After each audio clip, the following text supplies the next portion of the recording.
ഈ ചടങ്ങിൽ ഒരിക്കൽ കൂടെ പങ്കെടുക്കാൻ കഴിഞ്ഞതിലുള്ള സന്തോഷം ഞാൻ പങ്കുവയ്ക്കുന്നു.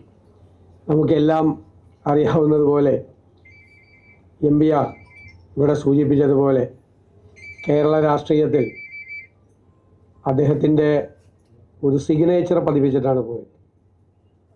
അത് ആർക്കും മായ്ച്ചു കളയാൻ പറ്റാത്തൊരു സിഗ്നേച്ചറാണ്. ഒരു കമ്മ്യൂണിസ്റ്റ് പോരാളിയായി വളർന്ന് ആ കമ്മ്യൂണിസ്റ്റ് പാർട്ടിയെ കേരളത്തിൽ അതിശക്തമായൊരു പ്രസ്ഥാനമാക്കി മാറ്റുന്നതിന് അതിൻ്റെ ഏറ്റവും പ്രയാസം നിറഞ്ഞ നാളുകളിൽ നിർണായകമായ പങ്കുവഹിച്ച ഒരാളാണ്. ശ്രീ ജോണിവിടെ പറഞ്ഞതുപോലെ ഇന്ത്യയിലും കേരളത്തിലും എല്ലാം കമ്മ്യൂണിസ്റ്റ് പ്രസ്ഥാനം ഉണ്ടായത് ബോൾഷെവിക് മൂവ്മെൻറ്റിൻ്റെ വിപ്ലവത്തിൻ്റെ റഷ്യൻ വിപ്ലവത്തിൻ്റെ ചുവടുപിടിച്ചാണ്. അങ്ങനെയാണ് വലിയ പ്രതീക്ഷയോടുകൂടി ലോകത്ത് മുഴുവൻ മാറ്റങ്ങൾ ഉണ്ടാക്കാൻ പോകുന്ന ഒരു വലിയ പ്രസ്ഥാനമായി ലോകത്തിൻ്റെ വിവിധ ഭാഗങ്ങളിൽ റഷ്യയിലും ചൈനയിലും മറ്റു പ്രദേശങ്ങളിലും എല്ലാം കമ്മ്യൂണിസ്റ്റ് പ്രസ്ഥാനം ഉണ്ടായത്. അതിലെല്ലാം പങ്കാളികളായി വന്നവർക്കെല്ലാം അംഗങ്ങളായി വന്നവർക്കെല്ലാം ആ ഒരു നല്ല നാളെയെക്കുറിച്ചുള്ളൊരു പ്രതീക്ഷയായിരുന്നു. അതുകൊണ്ടാണ് മനോജ്ഞ ചൈന എന്നൊക്കെയുള്ള വാക്കുകളൊക്കെ ഉണ്ടായത്. ആ പ്രതീക്ഷയിൽ നിന്നാണ്, അവരുടെ സ്വപ്നമായിരുന്നു, ഡ്രീമായിരുന്നു കമ്മ്യൂണിസ്റ്റ് പാർട്ടി. പിന്നീട് ഇവിടെ സൂചിപ്പിച്ചതുപോലെ അത് സ്റ്റാലിനിസത്തിലേക്കും ഏകാധിപത്യത്തിലേക്കും ഒക്കെ കടന്നു പോയപ്പോൾ പൗരാവകാശങ്ങളും ജനാധിപത്യ അവകാശങ്ങളും എല്ലാം അടിച്ചമർത്തപ്പെടുകയും ചോദ്യം ചെയ്തവരെയെല്ലാം കൊല്ലുകയും നാട് കടത്തുകയും ഒക്കെ ചെയ്ത സ്റ്റാലിനിസത്തിലേക്ക് അത് കടന്നുപോയി. പിന്നീട് ലോകം ആ നൂറ്റാണ്ട് എല്ലാവരും പ്രതീക്ഷയോടുകൂടി കണ്ട കമ്മ്യൂണിസ്റ്റ് പാർട്ടിയുടെ പതനത്തിന് സാക്ഷ്യം വഹിച്ചു. അത് മുൻകൂട്ടി കണ്ട കുറേ ആളുകളുണ്ടായിരുന്നു. മുൻകൂട്ടി കണ്ടത് ഈ പതനം സ്വാഭാവികമായൊരു പതനത്തിലേക്കാണ് ഇത് പോകുന്നത് എന്ന് മുൻകൂട്ടി കണ്ട എക്സ് കമ്മ്യൂണിസ്റ്റുകളായ ആളുകൾ, CJ തോമസിനെ പോലെയൊക്കെയുള്ള ആളുകൾ വളരെ മുമ്പേ അതിനും എതിരായിട്ടുള്ള പ്രചരണം സംഘടിപ്പിച്ചിരുന്നു. പക്ഷേ അവസാനം സംഭവിച്ചു. അപ്പോൾ ഉണ്ടായ കമ്മ്യൂണിസം കൊണ്ട് യഥാർത്ഥത്തിൽ ഒരു വിപ്ലവത്തിലൂടെ കമ്മ്യൂണിസം ഉണ്ടായ രാജ്യങ്ങളുമുണ്ട്. പിന്നീട് അടിച്ചേൽപ്പിക്കപ്പെട്ട കമ്മ്യൂണിസം ഉണ്ടായ കിഴക്കൻ യൂറോപ്യൻ രാജ്യങ്ങളുമില്ല. അവിടെയെല്ലാം അതിനിടയിൽ നടന്ന സംഭവങ്ങളെല്ലാം വളരെ ശ്രദ്ധേയമായി. പ്രാഗ് വസന്തം അടിച്ചമർത്തപ്പെട്ടു, ദൂപ്ചക്കിനെ നാടുകടത്തി, ഒരുപാട് വിഷയങ്ങൾ പല സ്ഥലങ്ങളിലുണ്ടായി. ഇമ്രി നായിയെ കൊന്നു, അല്ലേ, ഹംഗറിയിൽ. അങ്ങനെയുള്ള ഒരുപാട് വിഷയങ്ങൾ അടിച്ചേൽപ്പിക്കപ്പെട്ട നാടുകളിലെ വലിയ പ്രതിഷേധങ്ങളെ മുഴുവൻ ഒരുപക്ഷെ സോവിയറ്റ് പട്ടാളവും സോവിയറ്റ് ഇടപെടലുകളും അടിച്ചമർത്തുന്ന കാഴ്ചയും എല്ലാം കണ്ടു. ഇതെല്ലാം കണ്ട് ഈ പതനത്തിനും നമ്മളെല്ലാം സാക്ഷ്യം വഹിച്ചു. അപ്പോൾ MBR ആ സ്റ്റാലിനിസ്റ്റായി വന്ന് പിന്നീട് സ്റ്റാലിനിസത്തിനെതിരായി മാറുന്ന ഒരു മാറ്റവും അദ്ദേഹത്തിൻ്റെ ആ സൈദ്ധാന്തികമായ മാറ്റവും അദ്ദേഹത്തിനുണ്ടായി. അദ്ദേഹം കേരളത്തിൽ ഒരു കമ്മ്യൂണിസ്റ്റ് പാർട്ടി രൂപീകരിച്ച് കമ്മ്യൂണിസ്റ്റ് എസ്റ്റാബ്ലിഷ്മെൻറ്റിനെ ചോദ്യം ചെയ്ത അതിന് ഉണ്ടായ ബുദ്ധിമുട്ടുകളും പ്രയാസങ്ങളും ടോർച്ചറിങ്ങും അദ്ദേഹത്തെ വേട്ടയാടലും അറസ്റ്റ് ചെയ്യലും കൊല്ലാനുള്ള വധശ്രമങ്ങളും എല്ലാം കേരളം കണ്ടു. കൂടെ നിന്ന ആളുകളും എല്ലാം ആ കേരളത്തിലെ കമ്മ്യൂണിസ്റ്റ് പാർട്ടിയുടെ മാർക്സിസ്റ്റ് പാർട്ടിയുടെ അവരുടെ മുഴുവൻ വേട്ടയാടലുകൾക്ക് വിധേയരായി. കൂടെ നിന്ന് എല്ലാ ആളുകളും ശ്രീ ജോൺ ഉൾപ്പെടെയുള്ള മുഴുവൻ ആളുകളും വിധേയരായി. അതെല്ലാം കേരള രാഷ്ട്രീയത്തിൽ നമ്മൾ കണ്ടതാണ്. കോൺഗ്രസ് CMB രാഘവനെ ചേർത്ത് പിടിച്ചു. CK കരുണാകരനും AK ആന്റണിയും ഉമ്മൻചാണ്ടിയും എല്ലാം ഉൾപ്പെടെയുള്ള ആൾ CMB രാഘവനെ ചേർത്ത് പിടിക്കുകയും അദ്ദേഹത്തിന് കുറേ അവസരങ്ങൾ ഉണ്ടാക്കി കൊടുക്കുകയും ചെയ്തു. ആ കിട്ടിയ അവസരങ്ങൾ ഒരു ഭരണാധികാരി എന്നുള്ള നിലയിൽ അദ്ദേഹം ശ്രദ്ധേയമായ സാന്നിധ്യമായി മാറി. ഇവിടെ കേരളത്തിലെ സഹകരണ രംഗത്ത് ഉണ്ടാക്കിയ ഉജ്ജ്വലമായ മാറ്റങ്ങൾ, വിഴിഞ്ഞം തുറമുഖം കൊണ്ടുവരാൻ വേണ്ടി അദ്ദേഹം നടത്തിയ ശ്രമങ്ങൾ ഉൾപ്പെടെ ഭരണപരമായ ഇടപെടലുകൾ MBR നടത്തിയത് എന്നും ശ്രദ്ധേയമായി നിൽക്കുകയാണ് എന്ന കാര്യത്തിൽ യാതൊരു സംശയവും വേണ്ട. ആ MBRൻ്റെ നാമധേയത്തിലുള്ളൊരു അവാർഡാണ് നമുക്കെല്ലാം പ്രിയങ്കരനായ ശ്രീ വിജയരാമൻ സാറിന് നൽകുന്നത്. ഇവിടെ നേരത്തെ പറഞ്ഞു അദ്ദേഹം ഇൻസ്റ്റിറ്റ്യൂഷൻ ബിൽഡറാണ് എന്നുള്ള ഒരു മനോഹരമായ വാക്കാണ് ശ്രീ ജോണിയുടെ ഉപയോഗിച്ചത്. ഞാനതെല്ലാം തിരുവനന്തപുരത്ത് പഠിക്കാൻ വരുമ്പോൾ, ലോ കോളേജിൽ പഠിക്കാൻ വരുമ്പോൾ ടെക്നോ പാർക്ക് ഇങ്ങനെ ബിൽഡ് ചെയ്യുകയാണ് ശ്രീ വിജയരാമൻ സാറിൻ്റെ നേതൃത്വത്തിൽ.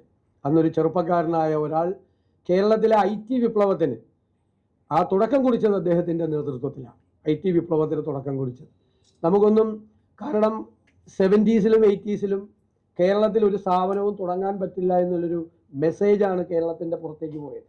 ഒരു കോർപ്പറേറ്റ് സ്ഥാപനങ്ങളോ അറിയപ്പെടുന്ന ഒരു സ്ഥാപനങ്ങളോ കേരളത്തിലേക്ക് വരാൻ മടിക്കുന്ന ഒരു കാലത്ത് 70കളിലെയും 80കളിലെയും തിക്താനുഭവങ്ങൾ ഒരുപാട് ആളുകളെ ഇവിടെ നിന്ന് കേരളത്തിൽ നിന്ന് വേര് എടുത്ത് പിഴുത് പോകാൻ വേണ്ടി നിർബന്ധിതരാകുന്ന ഒരു സാഹചര്യത്തിലാണ് കേരളത്തിലെ അതുവരെ ഉണ്ടായിരുന്ന വ്യാവസായിക ബിസിനസ് മേഖലയിൽ വലിയൊരു ടേണിംഗ് പോയിന്റ് ആയിക്കൊണ്ട് കേരളത്തിന് ഇത് കഴിയുമെന്നുള്ളൊരു വലിയ മെസ്സേജ്.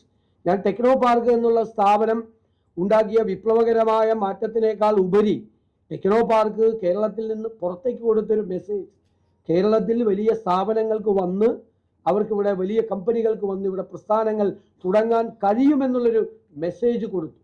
ഒരു ഇൻഡസ്ട്രിയൽ ഫ്രണ്ട്ലി ആയിട്ടുള്ള, ബിസിനസ് ഫ്രണ്ട്ലി ആയിട്ടുള്ള ഒരു സ്റ്റേറ്റ് ആണ് എന്ന് ആരും വിശ്വസിക്കാത്ത ഒരു കാലത്ത് അത് പറഞ്ഞു തുടങ്ങിയ ഒരു സന്ദേശം കൊടുക്കാൻ പറ്റിയെന്നുള്ളതാണ് അതിൻ്റെ ഏറ്റവും മഹത്തായ വിജയമെന്ന് ഞാൻ കരുതുന്നു. അതിന് നല്ല പ്ലാനിംഗ് ഉണ്ടായിരുന്നു. കൃത്യമായ ആസൂത്രണത്തോടു കൂടി, കൃത്യമായ നയ സമീപനങ്ങളുടെ പിൻബലത്തോടു കൂടിയാണ് കേരളത്തിൽ IT വിപ്ലവത്തിന് തുടക്കം കുറിച്ചത്. ഇന്ന് ആ വേഗതയിൽ പിന്നീട് കൊച്ചിയിൽ ഇൻഫോ പാർക്ക് ഉണ്ടായി, ഒരുപാട് സ്ഥലങ്ങളിലൊക്കെ സംവിധാനങ്ങൾ വന്നെങ്കിലും കഴിഞ്ഞ ഒരു ദശാബ്ദ കാലം കേരളത്തിലെ IT വിപ്ലവ രംഗത്തുണ്ടായ മാറ്റങ്ങൾ ഞാൻ കരുതുന്നത് ഒരു സ്റ്റാഗ്നന്റ് പൊസിഷനിലാണ്. കാര്യമായ മാറ്റങ്ങളില്ലാതെ, കൂടുതൽ തൊഴിൽ സാധ്യതകൾ വർദ്ധിപ്പിക്കാതെ സ്റ്റാഗ്നൻ്റായി നിൽക്കുന്ന ഒരു പൊസിഷനുണ്ട്. ചെറിയ മാറ്റങ്ങൾ ഉണ്ടായില്ല എന്നല്ല ഞാൻ പറയുന്നു, വലിയ മാറ്റങ്ങൾ ഉണ്ടായില്ല.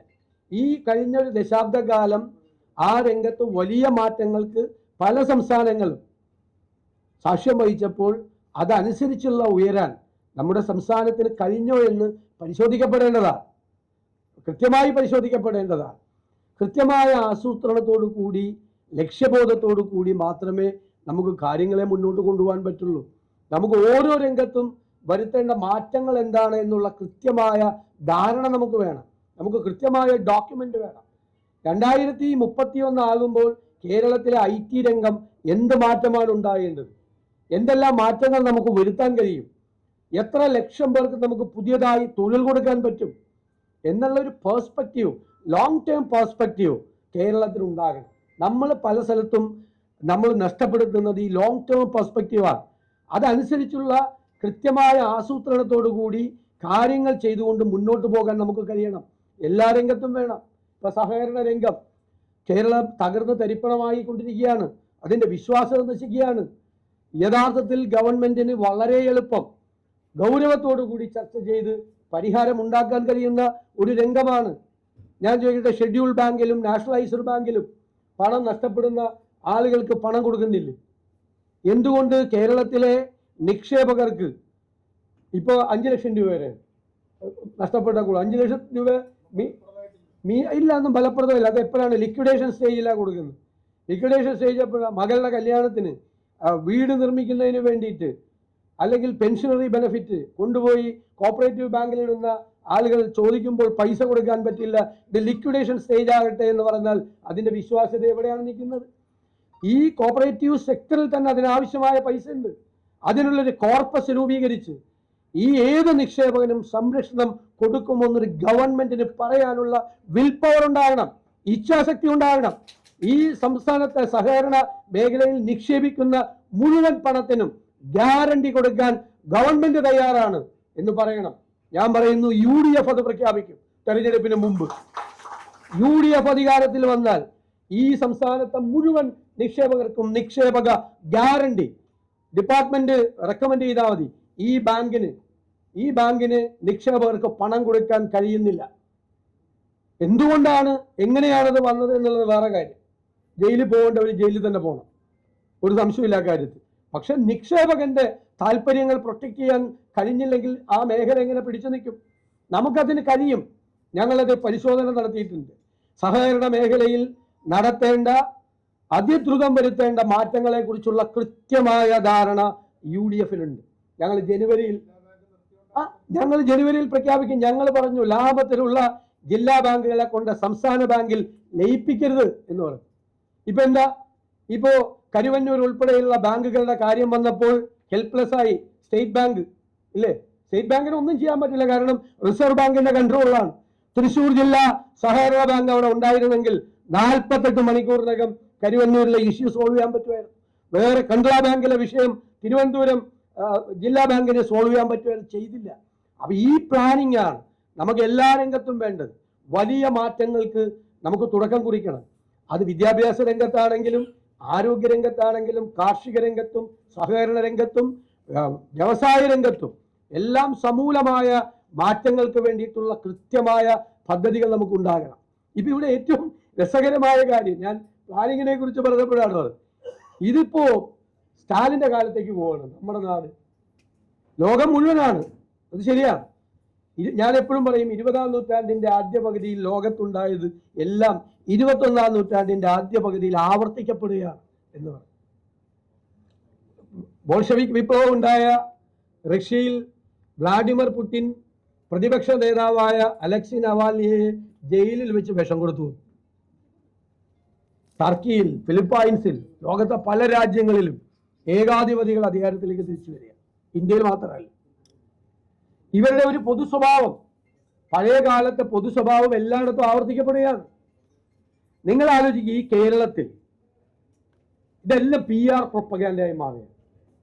ഇപ്പൊ പറഞ്ഞത് അതീവ ദരിദ്ര വിഹിത സംസ്ഥാനം എന്ന് പറഞ്ഞു ഒരു പ്രഖ്യാപനം, ഒരു PR പ്രൊപ്പഗാൻഡയാണ്. അത് വിമർശിക്കപ്പെട്ടു. ആരാ വിമർശിച്ചത്? പ്രധാനമായി കേരളത്തിലെ പ്ലാനിംഗ് രംഗത്ത്, വികസന രംഗത്ത്, സാമൂഹ്യ രംഗത്ത് നിർണായകമായ സംഭാവനകൾ ചെയ്ത കുറെ വലിയ മനുഷ്യർ, അല്ലേ? അവര് 10-25 പേര് ഒപ്പിട്ട് എന്തുകൊണ്ടാണ് ഇതിങ്ങനെ പ്രഖ്യാപിക്കുന്നത്, തെറ്റാണ്, ഇങ്ങനെ ചെയ്യരുത്, ഇത് സംസ്ഥാനത്തിന് ദോഷമാവുമെന്ന് പറഞ്ഞു. അവരാക്രമിക്കപ്പെടുകയാണ് സോഷ്യൽ മീഡിയയിൽ, ക്രൂരമായി ആക്രമിക്കപ്പെടുകയാണ്. ആ പ്ലാനിംഗ് വിദഗ്ധരായിട്ടുള്ള ആളുകൾ, കേരളത്തിലെ ശ്രദ്ധേയമായ സംഭാവനകൾ പല കാര്യത്തിലും ചെയ്തിട്ടുള്ള, അഭിപ്രായം രൂപീകരിച്ചിട്ടുള്ള ആളുകൾ. ഞാൻ പറഞ്ഞു, സ്റ്റാലിൻ ഗുലാഗ് ആർച്ചിപ്പലോഗ എഴുതിയതിന്റെ പേരിൽ അലക്സാണ്ടർ ഷോൾസെൻസിനെ നാടുകടത്തി വെസ്റ്റ് ജർമ്മനിയിലേക്ക്. പിണറായി വിജയന് അധികാരം ഉണ്ടായിരുന്നുവെങ്കിൽ, പറ്റുമായിരുന്നുവെങ്കിൽ RBG മേനോനെയും ഡോക്ടർ KP കണ്ണനെയും ഡോക്ടർ MA ഉമ്മനെയും MK ദാസിനെയും അരവിന്ദാസ സാറിനെയൊക്കെ നാടുകടത്തിയെന്ന്. അധികാരമില്ലാത്തതുകൊണ്ട്. നാടുകടത്തിനേക്കാൾ ക്രൂരമായിട്ടാണ് അവരോട് സോഷ്യൽ മീഡിയയിലൂടെ CPM-ന്റെ ആളുകൾ പെരുമാറുന്നത്. എത്ര മോശമായിട്ടാണ് ആ മനുഷ്യരെ അധിക്ഷേപിക്കുന്നത്. രാജകൊട്ടാരങ്ങളിലെ വിദൂഷകരെ കൊണ്ട് എലിവാണങ്ങളാണ് ഇവരെന്ന് പറയിപ്പിക്കുകയാണ്. ഇത്രയും വലിയ മനുഷ്യരെ കുറിച്ച് നമ്മളെല്ലാം, ഞങ്ങൾക്കൊക്കെ പല കാര്യങ്ങളിലും അവരുമായിട്ട് അഭിപ്രായ വ്യത്യാസം ഉണ്ടാവും, പക്ഷെ നമ്മളെല്ലാം ആദരിക്കുകയും കേരള സമൂഹം ബഹുമാനിക്കുകയും ചെയ്യുന്ന കുറേ നല്ല മനുഷ്യരെ കുറിച്ചാണ്. എന്തുകൊണ്ടാ? ഗവൺമെന്റിനെ വിമർശിച്ചു. ഗവൺമെന്റിനെ വിമർശിക്കാൻ പാടില്ല, സർക്കാരിനെ വിമർശിക്കാൻ പാടില്ല. ഇപ്പോ പറയും പ്രതിപക്ഷം അല്ലെങ്കിൽ UDF-കാർ, കോൺഗ്രസ്സുകാർ എഴുത്തും വായന അറിയാൻ പാടില്ലാത്ത ആളുകൾ, ഇവരാണെങ്കിൽ ബുദ്ധിജീവികളായിട്ടുള്ള ആളല്ല. അങ്ങനെയുള്ള ഒരു പൊതുസങ്കല്പം. ആ ബുദ്ധിജീവി ചമയുന്ന ഒരു മന്ത്രിയുടെ ഇന്നലത്തെ പ്രതികരണം കണ്ടില്ലേ? ഞാൻ ഈ കാര്യത്തെക്കുറിച്ച് ഒരു അഭിപ്രായം പറഞ്ഞപ്പോൾ പ്രതിപക്ഷ നേതാവ് വിളിച്ചു കൂകിയെന്നാണ്. എന്തൊരു മനോഹരമായ ഭാഷയാണ്. പട്ടി ഓരിയിടുന്നത് പോലെ, കുറുക്കൻ ഓരിയിടുന്നത് പോലെയാണ് കേരളത്തിലെ പ്രതിപക്ഷ നേതാവ് ഒരു വിഷയത്തിൽ അഭിപ്രായം പറഞ്ഞപ്പോൾ മന്ത്രിക്ക് തോന്നിയതെങ്കിൽ ഇവർ സ്റ്റാലിന്റെ കാലത്ത് തന്നെയല്ലേ ജീവിക്കുന്നത്. വിമർശനങ്ങളെ പേടിയാണ് ഇവരൊക്കെ. സ്റ്റാലിനും ഹിറ്റ്ലർക്കും മുസോളിനിക്കൊക്കെ പേടിയായിരുന്നു, ഭീതിയായിരുന്നു. അവരെയൊക്കെ ചെറുത്തു നിന്നവരായിരുന്നു ധീരന്മാർ. അതേ ഭീതിക്കളാണ് ഇവർ. ഇവരെ വിമർശിക്കാൻ പാടില്ല, ഇവരെ ചോദ്യം ചെയ്യാൻ പാടില്ല. ഇവരുടെ ഈ ഫേക്ക് PR പ്രൊപ്പഗാൻഡ വിശ്വസിച്ച് എല്ലാവരും കൈയടിക്കണം. കൈയടിക്കാത്തവരെല്ലാം മോഡി പറയും രാജ്യത്തിന്റെ ശത്രുക്കളാണെന്ന്. ഇവര് സംസ്ഥാനത്തിന്റെ ശത്രുക്കളാക്കി, വികസനത്തിന്റെ ശത്രുക്കളാക്കി മാറ്റുകയാണ്. ആരെ കബളിപ്പിക്കാനാണ് ഇവര് നടത്തുന്നത്? ഇവര് നടത്തുന്ന കോൺക്ലേവുകൾ എവിടെയായിരുന്നു? 9.5 വർഷക്കാലം ഒരു കോൺക്ലേവ് നടത്തിയില്ലല്ലോ. ആരോഗ്യ കേരളം വെന്റിലേറ്ററിലാണ്. എവിടെ നിന്നിരുന്നാണ് കേരളത്തിന്റെ ആരോഗ്യ രംഗം, കേരളത്തിന്റെ വിദ്യാഭ്യാസ രംഗം ബ്രെയിൻ ഡ്രെയിനാണ്, കുട്ടികൾ പോവാണ്, ഇല്ലേ? എന്തെല്ലാം ഇപ്പോഴാണ് കശുവണ്ടി കമ്പനികൾ മുഴുവൻ പൂട്ടിക്കിടക്കുകയാണ് കൊല്ലത്ത്. അവിടെ കൊണ്ടുപോയി കശുവണ്ടി കോൺക്ലേവാണ് ഇറങ്ങാൻ നേരത്തെ. അടുത്ത ആഴ്ച ഇലക്ഷനാണ്.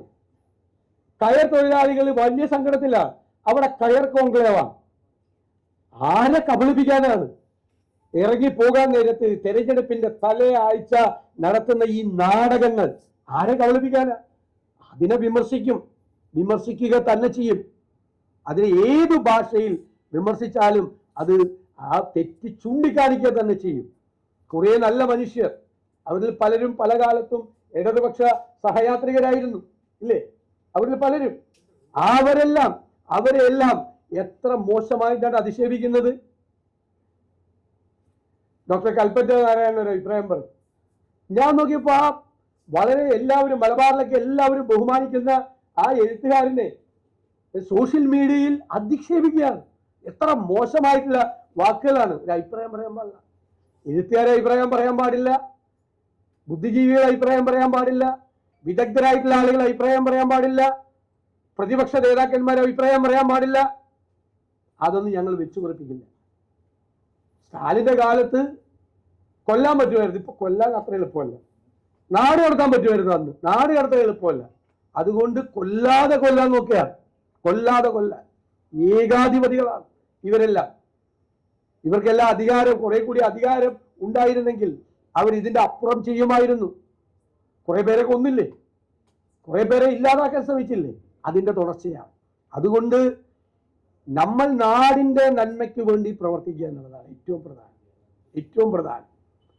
നാടിന് എന്ത് മാറ്റമാണ് ഉണ്ടാക്കേണ്ടത്? സാധാരണക്കാരന്റെ കണ്ണീരൊപ്പാൻ, അവന്റെ സങ്കടങ്ങൾ മാറ്റാൻ, അവന്റെ ജീവിത നിലവാരം ഉയർത്താൻ നമ്മൾ നടത്തുന്ന തീക്ഷ്ണമായ യത്നമാകണം രാഷ്ട്രീയ പ്രവർത്തനം. അതിന്റെ പേരാകണം രാഷ്ട്രീയ പ്രവർത്തനം. എന്നാൽ മാത്രമേ നാടിന് മാറ്റങ്ങൾ ഉണ്ടാവുകയുള്ളൂ. എംവിആറിനെ പോലെ നല്ല പോരാളിയായ ധീരനായ ഒരു രാഷ്ട്രീയ പ്രവർത്തകൻ, നല്ല ഭരണാധികാരി, അദ്ദേഹത്തിന്റെ പേരിലുള്ള ഒരു അവാർഡ് ഈ നാടിന് ഒരുപാട് സംഭാവനകൾ ചെയ്ത, ഇനിയും ചെയ്യാൻ കഴിയുന്ന വിജയരാഘവൻ സാറിനെ പോലുള്ള ഒരാൾക്ക് നൽകാൻ കഴിഞ്ഞത് തീർച്ചയായിട്ടും ഞാൻ അവാർഡ് കമ്മിറ്റിയെ, ട്രസ്റ്റിനെ പ്രത്യേകമായി അഭിനന്ദിച്ചുകൊണ്ട് വിജയരാഘവൻ സാറിന് ഈ അവാർഡ് നൽകിയതായി അറിയിച്ചുകൊണ്ട് എൻ്റെ വാക്കുകൾ ചുരുക്കും.